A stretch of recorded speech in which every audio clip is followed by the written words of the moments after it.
The night her husband handed Lily divorce papers for being poor, she was standing at the kitchen counter, both hands wrapped around a mug of tea that had gone cold. He didn't sit down. He didn't take off his coat. He set the envelope on the granite between them, the way you'd set down a bill you'd already decided not to pay, and told her the marriage was over. That she had contributed nothing in 8 years. That he had built everything while she gave him nothing of substance in return. He used the word nothing twice. Then he left the room. The house was silent except for the fog pressing against the windows. What Marcus Chen did not know, what he had never once thought to ask in 8 years of marriage, was that the woman standing across that counter was the silent co-founding managing partner of Magnolia Capital Partners, a $280 million private investment fund. A fund that held a 31% ownership stake in his own family's restaurant group, the business he spoke about at every dinner table as though it were entirely and only his. He was offering her $85,000 to walk away. She was worth $12.4 million, every dollar of it built before she ever said his name. Somewhere across the city, in a restaurant his family partially owned, though he didn't know that yet, a woman named Isabel was waiting for his call. And in the East Bay, Marcus's mother, Helen, was already rehearsing the version of this story she would tell her friends. Not one of them had any idea what Lily was holding. This isn't just a story about a woman handed divorce papers. It's about what happens when a man spends 8 years looking directly at someone and never once choosing to see them. If this story is yours in any way, please like this video and subscribe. This channel exists for everyone who has ever been made to feel small by someone who should have known better. Tell us in the comments where in the world you're watching from tonight. Because to understand what Lily did next, we need to go back to where this really began. The envelope sat on the granite for a long time. Lily didn't move toward it right away. She stood where Marcus had left her, both hands still wrapped around the mug, and let the silence settle into the kitchen the way fog settles over the bay. Slowly, completely, until there was nothing else. She heard his footsteps on the stairs. The guest room door clicked shut. She put the mug in the sink. She picked up the envelope, heavier than it should have been, the way all official things are, and placed it in the kitchen drawer beside the refrigerator, the one where they kept takeout menus and spare batteries and things that had nowhere else to go. She closed the drawer. She thought of her father, not a specific memory, just the shape of him, his shoulders bent over the kitchen table late at night, balance sheets spread under his hands, that particular chemical smell that never entirely left him even after the sale. Raymond Huang had never treated paper as though it had power over him. He had treated it as information, nothing more. She turned off the kitchen light and went upstairs. A memory surfaced. 3 days earlier, the Sunday dinner at Victor and Helen Chen's house in the Sunset District, a street of maintained gardens and immaculate front walks. The kind of street where the care was less about beauty than about what the neighbors would think. Lily had driven herself. Marcus was already inside when she arrived, standing in the hallway with Daniel, both of them still in their jackets, voices low in the specific way that meant money. The dining room table seated 8. There were 6 of them that evening. Victor at the head, Helen at the opposite end, Marcus and Daniel on one side, Lily across from them, and beside Marcus, settling into her chair between the main course and dessert, introduced without ceremony, a woman named Isabel, who moved through that house with the ease of someone who had been in this room before. The restaurant group's 4th location was the subject of dinner. It had been the subject of the last 4 dinners. Marcus was explaining the financing structure to his father. Projected returns, lease negotiations, a partnership offer from an investor group out of Palo Alto, when Lily mentioned the subordination clause. She had read the term sheet. She had been reading term sheets for 20 years.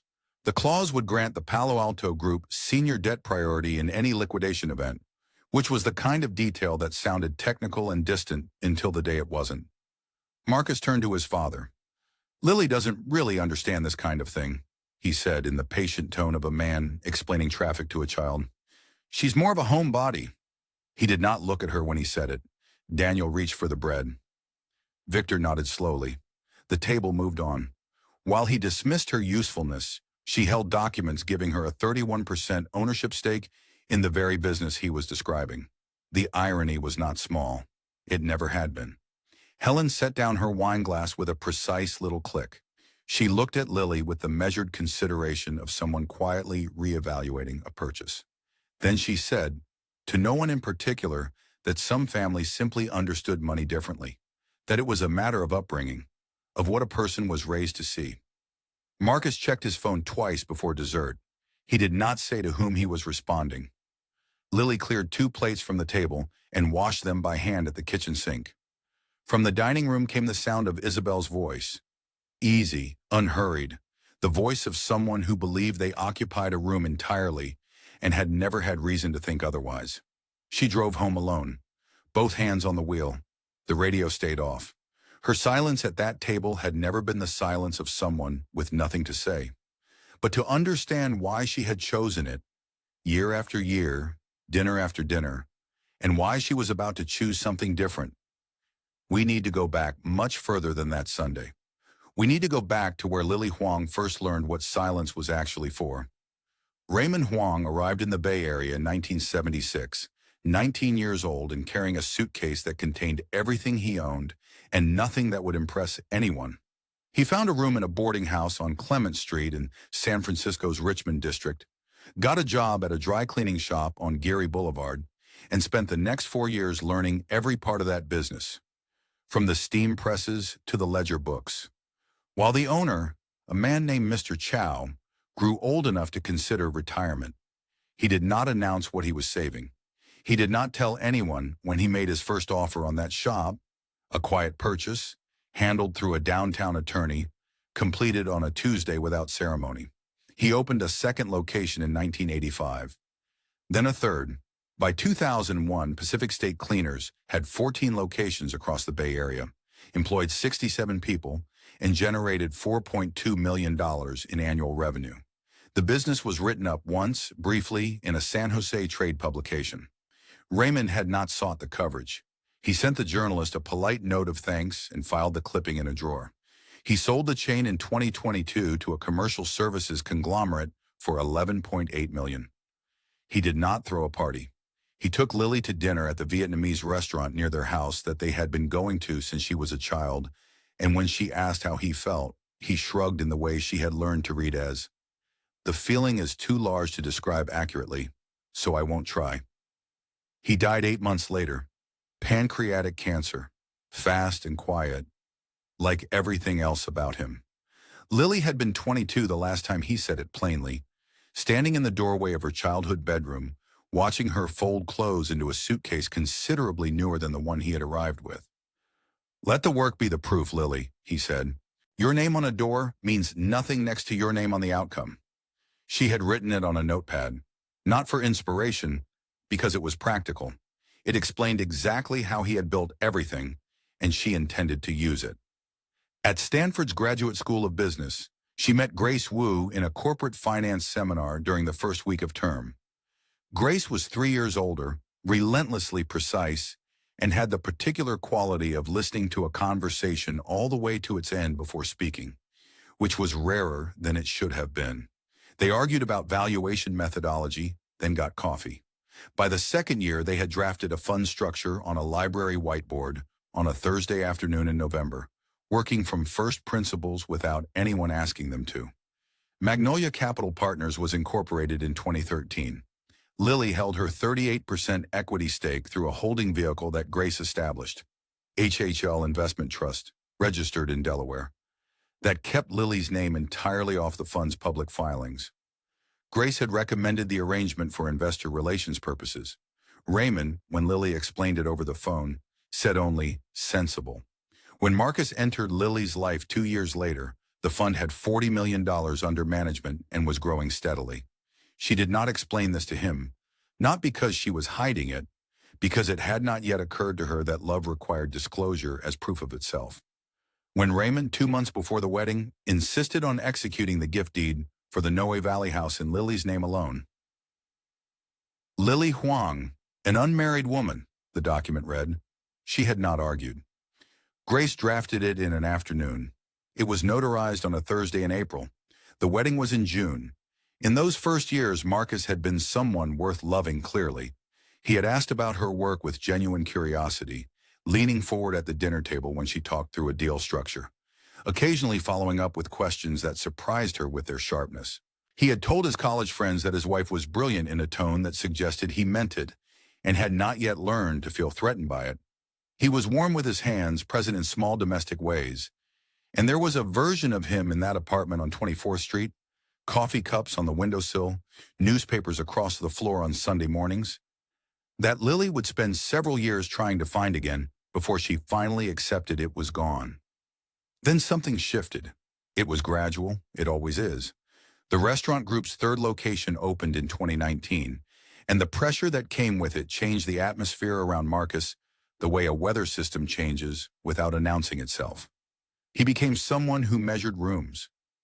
Lily noticed it first at a dinner with his parents, a conversation about expansion, financing options, a potential equity partner, when Marcus explained the fund structure being proposed by an outside investor to his father. Lily recognized the structure. She had designed better ones. She said nothing. She reached for her water glass. Across the table, Marcus met his father's eyes with the quiet satisfaction of a man who believed he was the only person in the room who understood what was being discussed. "Your name on the outcome," her father's voice said, steady as ever in the back of her mind. She was still on the outcome. Marcus simply hadn't looked. Driving home, his hand rested on the gear shift between them. He asked what she was thinking. She said, "Nothing important." He accepted that without question, and she watched the city move past her window, and for a moment, just a moment, it felt like enough. It was the first year of the marriage, the warmest year. Everything in Chapter 3 is measured against it. The warmest year had a particular quality that Lily would only understand in retrospect. It was the year Marcus looked at her. Not always, not even often, but enough that she believed being seen was simply a matter of time and proximity, that love, given enough of both, would eventually require real attention. Year 2 began to cool before she noticed. The first business dinners were not cruel. They were simply imprecise. The way a room empties of warmth without any single moment you can identify and say, "There, that was when."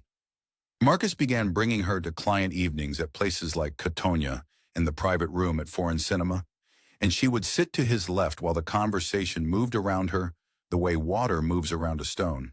Not unkindly, just without acknowledgement. She was introduced as my wife Lily with the slightly elevated emphasis of a man presenting a credential, and then the table moved on. She had learned by year 2 not to attempt the small corrections she had once offered. A misquoted figure, a misread term, because each one was received with a polite pause that meant the same thing every time. "We have already moved past this." He didn't mean to do it. The exclusion was structural, not deliberate. Marcus had simply stopped making room. She was passing through the hallway at Victor and Helen's house on a Sunday afternoon in year 3, when she heard Helen's voice from the kitchen, low and careful in the register she used when she believed she was offering private guidance. "She's working class in her bones, Marcus. You can change a woman's address.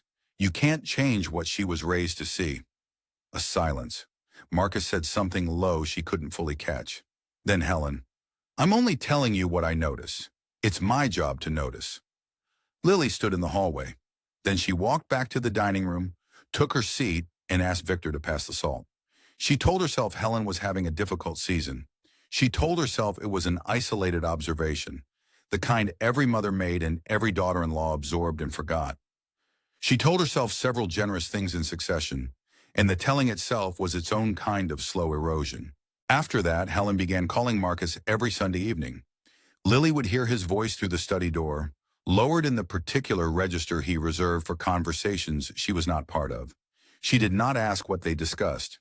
She understood already. By years 4 and 5, Marcus was measuring rooms. The restaurant group's third location opened in late 2021 with financing complicated enough to follow him home every evening. And the pressure changed something fundamental in the way he oriented himself toward people, toward who had leverage, who had access, what a person was worth in the visible currency of achieved success. He had always had ambition. What was new was the way ambition had begun to feel like a verdict on everything around him. Lily watched him make these calculations. She watched him make them about her. And then, very quietly, she began to make them about herself.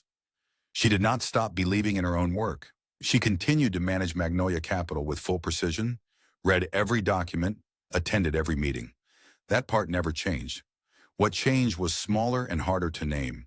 The way Marcus's version of her had acquired over years of repetition a certain texture. And texture can be mistaken for truth if you hear it in enough rooms. She was doubting herself before she began doubting him. It is almost always that order. Isabel appeared first as a name, nothing more. A Thursday evening in November 2022, Marcus in the kitchen, voice low, finishing what sounded like a business call. He mentioned a developer, Urban Properties, a site visit. The name surfaced once, unremarkably. Isabel. She heard it the way you hear a new word in a sentence. Registered, filed, not yet understood. Then there was the Friday he came home at 11:30 from a working dinner. The restaurant he had named, when she checked it later without quite knowing why she was checking, closed at 10. Then February. A conference in Chicago, he said. The Midwest Food and Beverage Expo at the Marriott on North Michigan Avenue. She looked it up on a Tuesday afternoon, sitting at her desk, her hand very still on the mouse. The expo had run the previous October. She found the hotel booking on a shared cloud calendar he had forgotten she could still access. The Kimpton Gray Hotel, Chicago. Check-in February 11th. One name in the guest field. Not his. She sat at the kitchen table with the laptop open for a long time. Her hands were still in her lap. Her breathing was slow and deliberate. After a while, she got up, washed her coffee mug, and went upstairs to her study. She called Grace from the chair by the window. "I may need legal advice," she said. "At some point." Grace's response was brief and held something steadier than warmth. "Whenever you're ready," Grace said. Lily thanked her and hung up. She sat in the dark without moving. She had not cried. She had not decided anything. She was still operating inside the version of the marriage she believed, given enough patience, might yet become what she had hoped she was entering. She would wait a little longer. What she did not know was that waiting was no longer a choice she was making. It was a window that was already closing. What comes next was not a drift. It was a structure, built deliberately, designed to leave her with nothing, or so the people building it believed. The letter from Aldridge and Ewan Family Law arrived on a Tuesday in early October, 3 weeks after Marcus had set the envelope on the kitchen counter and walked away. It was not the settlement offer itself. That would come later in its own envelope, with its own particular weight. What arrived first was a formal financial disclosure request, 12 pages, a cover letter signed by a partner named Robert Aldridge, and a demand that Lily provide a complete accounting of all income, assets, bank accounts, retirement holdings, and investment interests within 30 days. The language characterized her as a financially dependent spouse with no professional standing. It listed her estimated personal contribution to the marital estate as nominal. She read it at the kitchen table. She set it face down when she finished. The morning was ordinary around her. The coffee maker finishing its cycle. A child's drawing on the refrigerator held with a magnet shaped like a pineapple. She had made lunches, as she did every morning. The document said she was nominal. The life in the kitchen said something else entirely. She placed the letter in the folder she had begun keeping in the locked drawer of her study, labeled in pencil with a single word, documentation. Then on a Thursday, the pharmacy on 24th Street. She was picking up medication for her youngest, who had been running a fever since Monday, when the cashier ran the joint bank card and it came back declined. She tried again. Declined. She paid with the personal account Marcus had never had access to, thanked the cashier, and walked out into the fog. In the car, she pulled up the account online. Marcus had canceled both joint cards the previous day. No message. No explanation. Her hands were completely still as she photographed the cancellation notice on her phone. She added it to the folder. The scene softened slightly as she drove home, not into anything easier, but into the particular quietness that follows when something you have been bracing for finally arrives. There was a kind of clarity in it that she had not expected. She had been waiting for the window to close. Now she could see exactly how narrow it had become. The campaign against her reputation had begun around the same time, though she only understood its full shape in retrospect. She became aware of it first through a texture. The way certain friends had begun to offer a slightly too careful warmth, the warmth people carry when they've been told something private and are trying not to show it.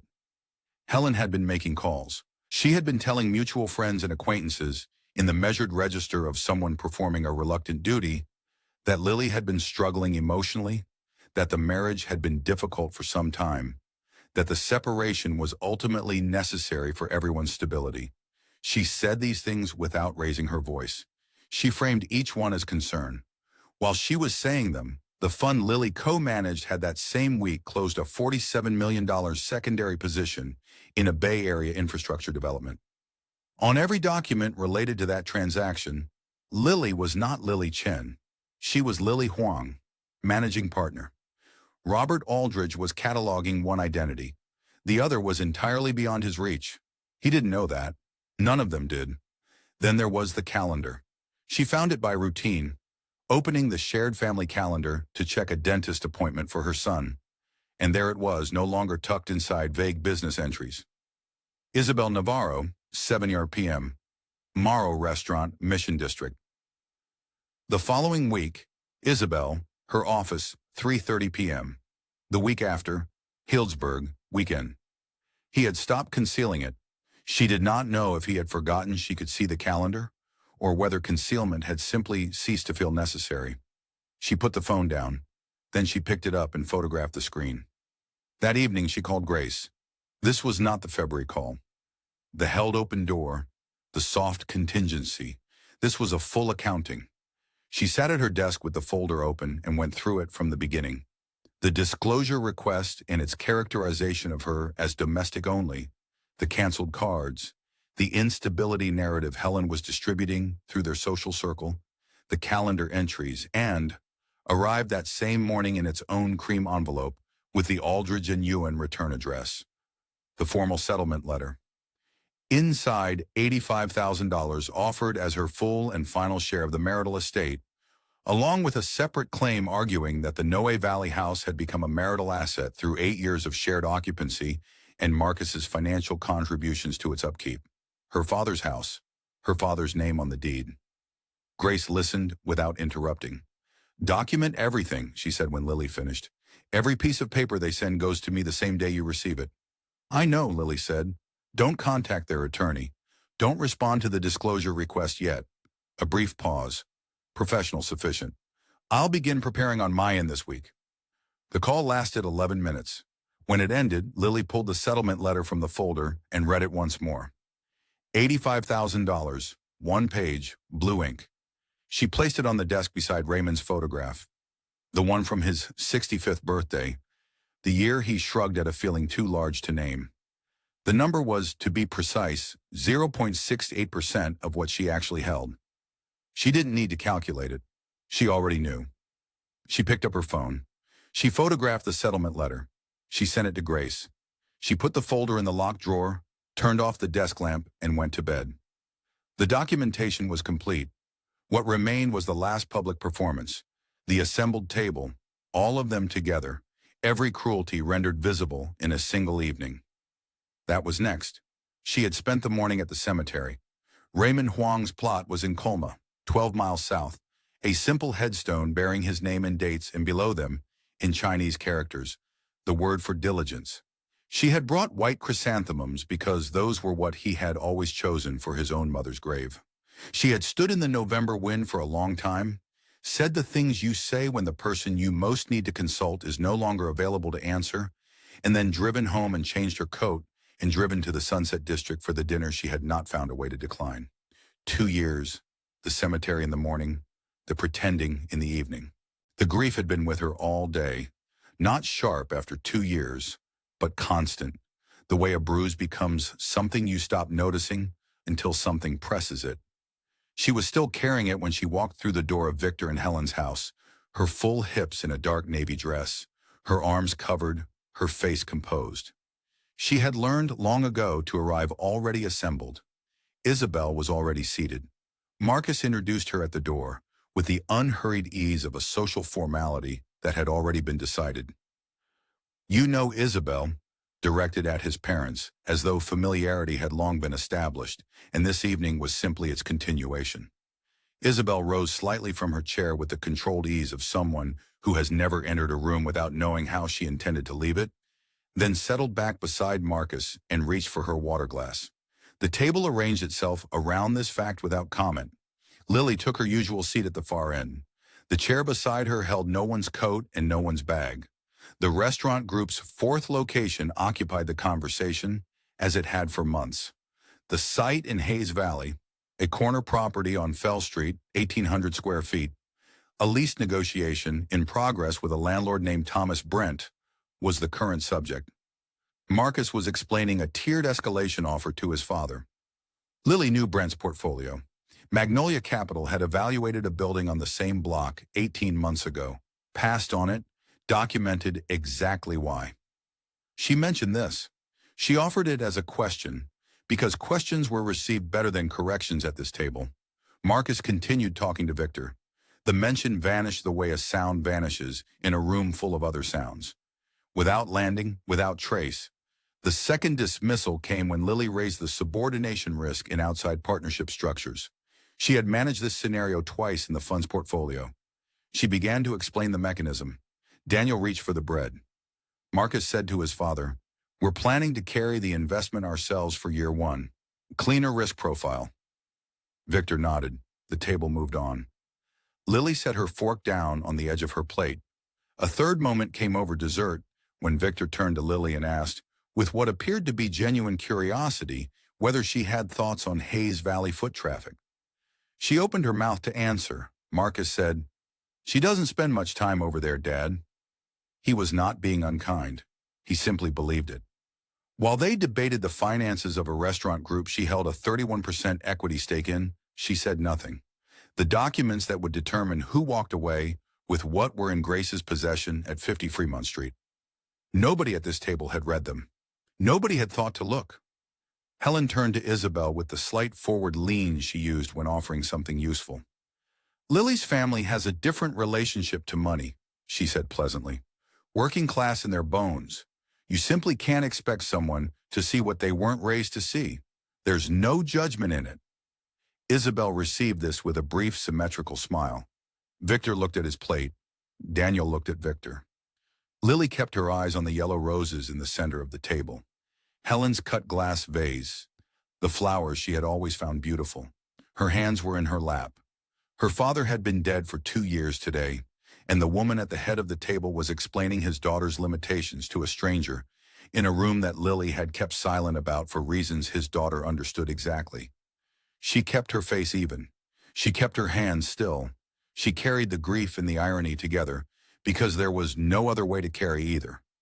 Marcus rose near the end of the meal and lifted his glass. "To building something that lasts," he said, "with the right people around you." He looked at Isabel when he said it. The table raised its glasses. The toast was answered. The evening moved toward its end, and not one person at that table understood what had just occurred, because not one of them knew what Lily Huang was holding. The dramatic irony had reached its highest pressure. It had nowhere left to go but out. Helen found her in the kitchen as the others moved to the sitting room. "I hope you'll be reasonable," she said from the doorway. Gentle, patient, the register of someone delivering necessary guidance. "Whatever you may be feeling right now, for the children's sake, Lily, this doesn't have to be any harder than it needs to be." Lily rinsed the dish she was holding. She set it in the rack. She thanked Helen for dinner, collected her coat, and walked to her car. She sat for a long time with both hands on the steering wheel and the engine off.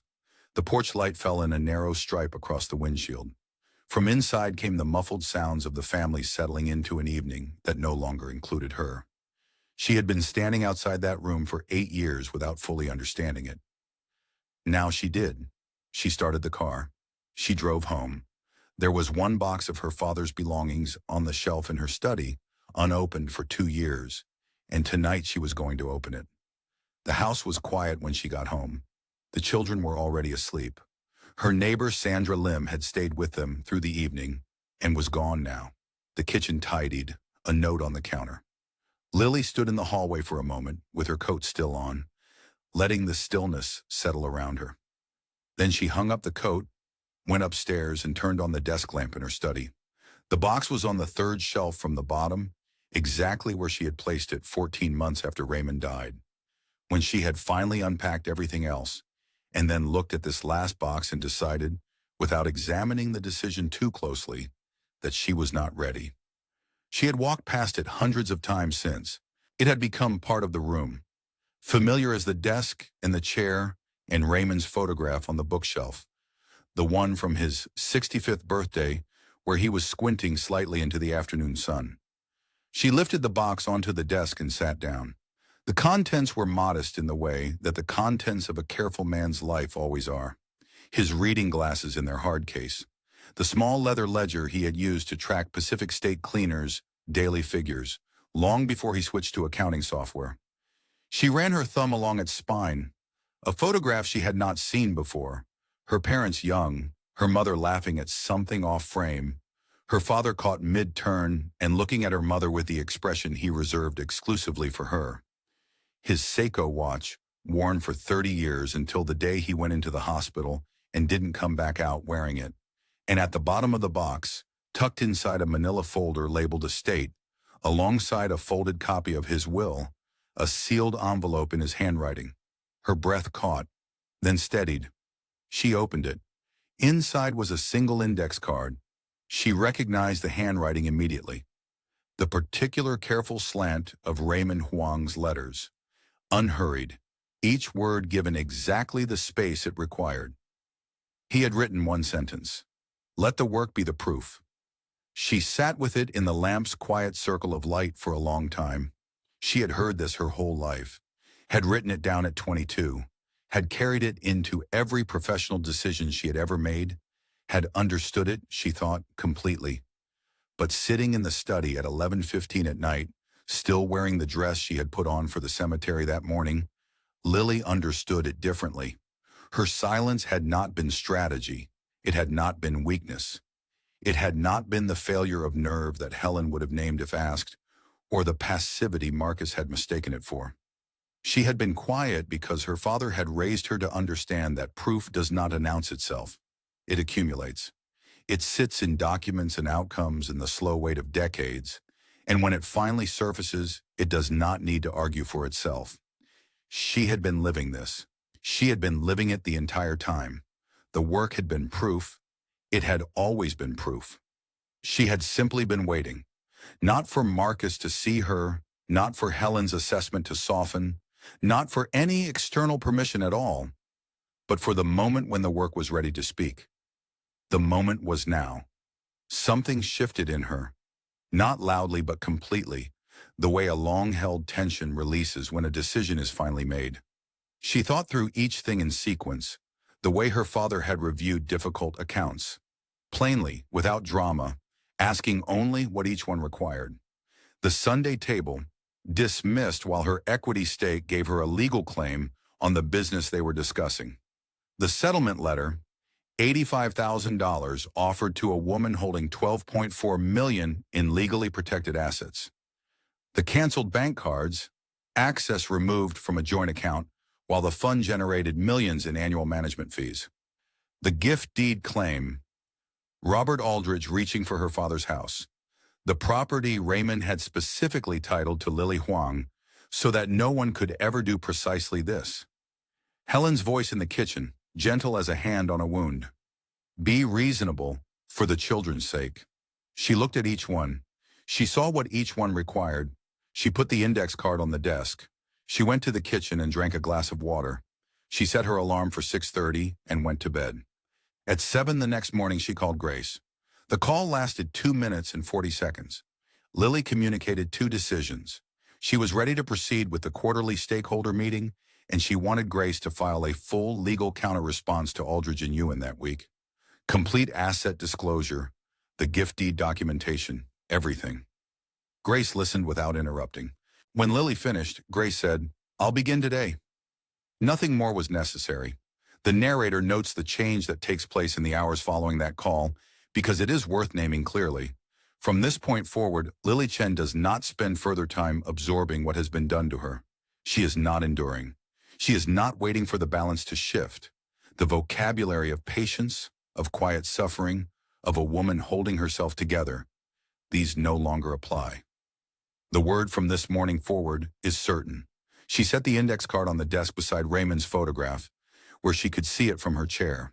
She did not put it away. She went to make coffee.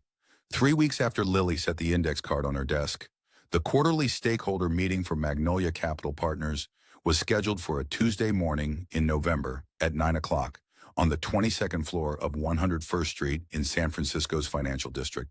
Grace had sent the standard notices. The Chens had attended these meetings for 3 years. Marcus, Victor, and Daniel arrived together at 8:55. Briefcases and leather folios, the easy business-like energy of men who have attended enough of these meetings to find them routine. The receptionist, a young woman named Priya Suresh, offered coffee. Victor accepted. Marcus declined. Daniel looked at his phone. They were shown to the conference room where Grace was already seated at the head of the table, bound quarterly reports stacked in front of her, aligned at the edges. To her right sat a forensic accountant named Wei Shan of Shan Financial Consulting. A woman who had the particular stillness of someone whose job is to let numbers do all the speaking. The Chens settled across the table. Victor arranged his folio. Marcus nodded at Grace with the easy courtesy of a man who had no reason for caution. Then the door from the adjoining consultation room opened, and Lily walked in carrying a single manila folder. She took her seat beside Grace. She opened the folder and placed a pen beside it and turned to the first page of the quarterly report. Her hands were completely still. Marcus said her name, once. The way you say a word when you're not certain you've heard it correctly. Grace said, "Good morning. If everyone's ready, we'll begin." The opening was standard. Fund performance overview for Q3, a summary of 2 portfolio exits in October, a brief note on pipeline activity. Grace's voice was the same as it always was, clear, unhurried, moving through the agenda without variation. There was nothing in the first 12 minutes of the meeting to suggest anything unusual was occurring. Marcus was watching Lily. Victor was watching Grace. Daniel was watching Marcus. Then Grace looked up from the quarterly report and said, "Before we move to portfolio-specific discussions, the fund's recent restructuring requires formal partner introductions for fiduciary compliance. For the record, and for any portfolio company representatives who have not previously been formally introduced to the fund's full leadership structure, the co-founding managing partner of Magnolia Capital Partners, holding a 38% equity stake in the fund, is Lily Huang Chen. She has served in this capacity since the fund's incorporation in 2013. Magnolia Capital currently holds a 31% equity interest in Chen Family Restaurant Group, as documented in all quarterly reports since the fund's initial acquisition of that position in 2019. Ms. Huang Chen is therefore a 31% equity partner in your company." Victor Chen set down his water glass. He set it down carefully, the way a man sets something down when he needs both hands free to think. The sound it made against the conference table was small and exact. It was the only sound in the room. Marcus did not speak. 1 second. 2. 3. The silence was total. Not the silence of a pause, but of a room in which every person present had just understood something that could not be taken back. 4, 5, 6, 7. Marcus's jaw moved once without producing words.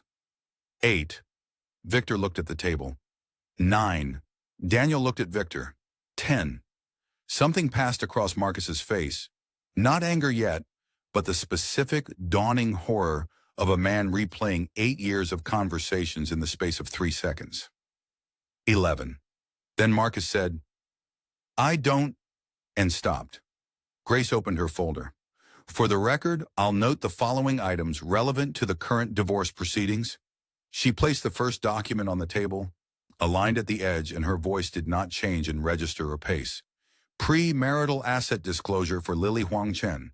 Net personal assets at time of marriage, $12.4 million. All assets held continuously in HHL Investment Trust, registered in Delaware, never commingled with marital funds. These assets are excluded in their entirety from the marital estate under California Family Code Section 770. The $85,000 figure was not mentioned. It had become irrelevant. Second item, a second document placed beside the first with the same unhurried precision. Gift deed for the property at 1847 Sanchez Street, Noe Valley, San Francisco. Registered to Lily Huang, an unmarried woman on April 14, 2015, 2 months prior to the marriage ceremony. This property was never a marital asset. The claim filed by Aldridge and Ewan on behalf of their client has no legal standing. Title records are attached. Marcus said, "You have to let me." Grace turned to the third document, Forensic Accounting Summary prepared by Wei Shan, CPA. Wei Shan did not move.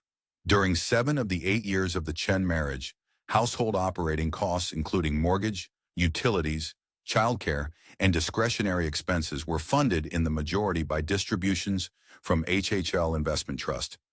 That is, from Lily Huang Chen's private income. Marcus Chen's salary was reinvested into Chen Family Restaurant Group in full or in part during 5 of those 7 years, as documented by payroll records from Lau and Partners, the restaurant group's accounting firm. Grace set the document down without ceremony. The woman characterized by opposing counsel as a financially dependent spouse with no independent income was funding this household while her husband invested his salary in a company she partially owned. Daniel looked at Victor. Victor did not look at his son. Grace placed the final document on the table. Revised settlement terms, prepared by Wu and Associates, reflecting Lily's complete premarital asset position. Marcus retains his personal assets. Lily retains the fund equity, the gift deed property, and all premarital holdings. The terms were not a negotiation. They were a conclusion. Marcus reached across the table toward Lily's arm. His hand stopped just short of her. She looked at him then, directly, steadily, without heat and without hurry. "I was never waiting for you to see me, Marcus," she said. "I was waiting for myself." He had nothing to answer that with. There was no answer. The meeting concluded at 10:17. The 2 fund-of-fund managers who had attended every quarterly for 2 years gathered their materials and left without comment. Victor stood and walked to the door without speaking to his son. Daniel followed him.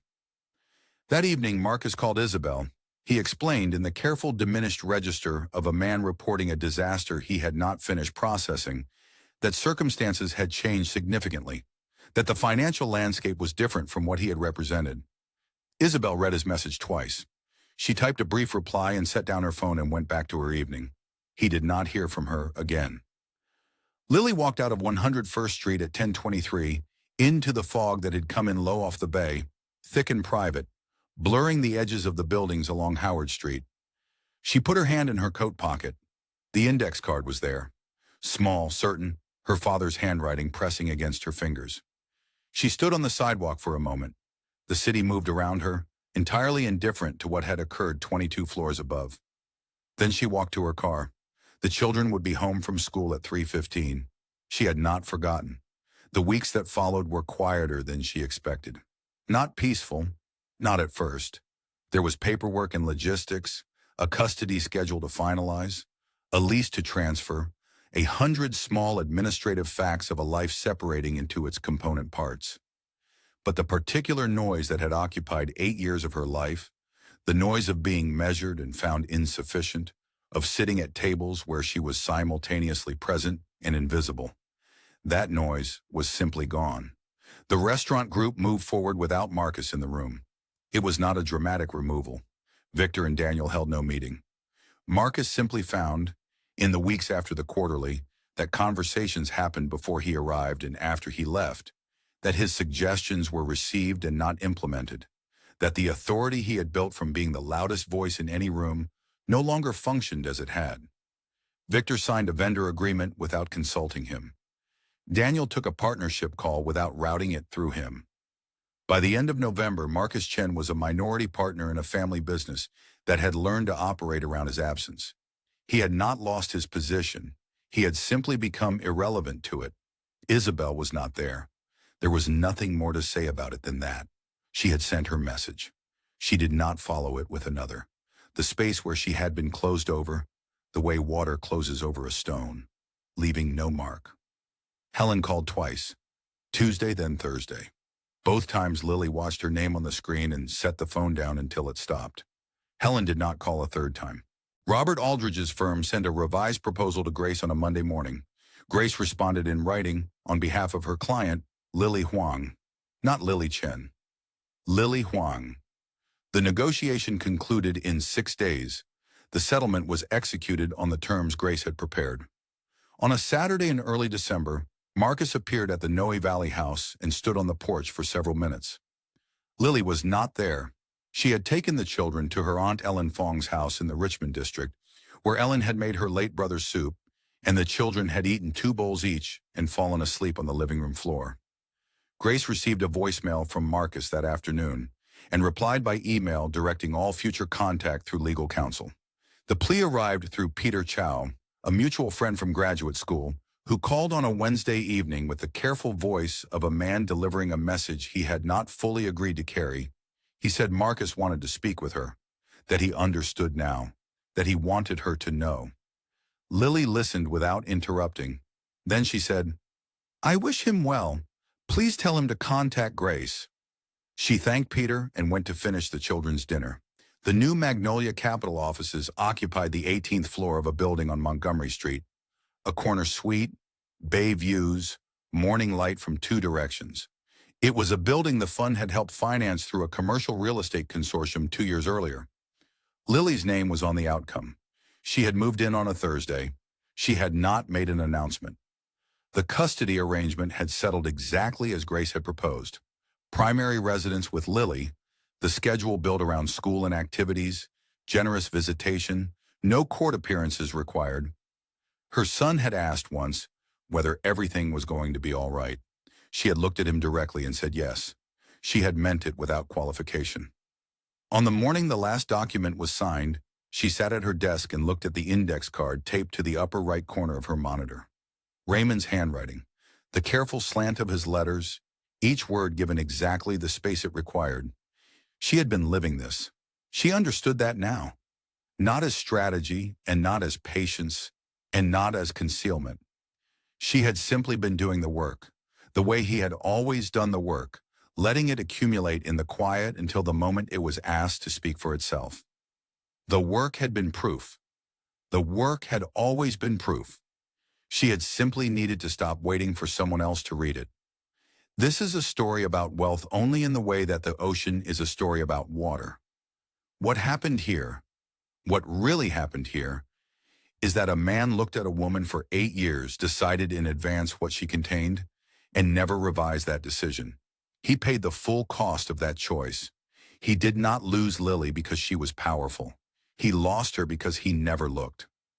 The man who handed her divorce papers for being poor has since discovered what she was worth.